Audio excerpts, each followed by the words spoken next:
Удастся ли выгодно продать жилье? Выбор зависит не только от вас, ну не то чтобы там вы захотели или и продали, что-то еще, чей-то интерес здесь есть.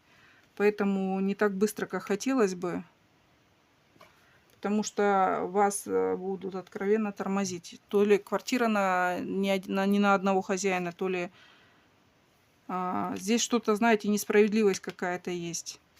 Удастся продать, но если поступите более хитро, чем намеревались, скажу так.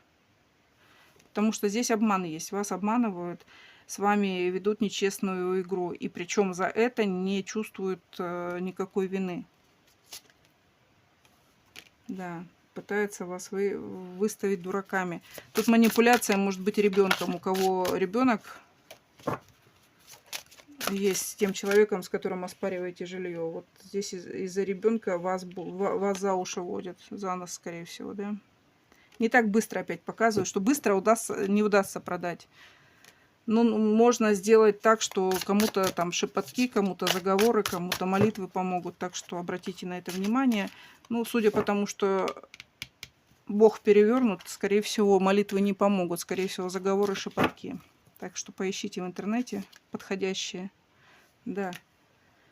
И не ждите, что как-то по-другому можно. Вот здесь, ну, так сказать, не канонически, не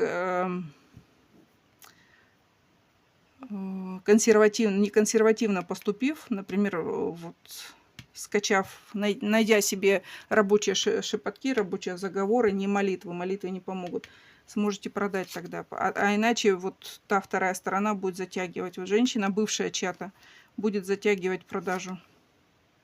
Да, а так продадите. Вот с помощью того, что я сказала, заговоров продадите.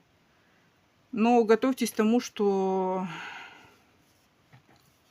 не так все просто будет, скажем так. Человек ни в какую не хочет продавать, да. И сила не на вашей стороне, говорят. Поэтому только вот не совсем, так сказать, не совсем просто бытово продадите. Тогда сможете, включив свой потенциал, сможете продать квартиру так, как вам выгодно будет.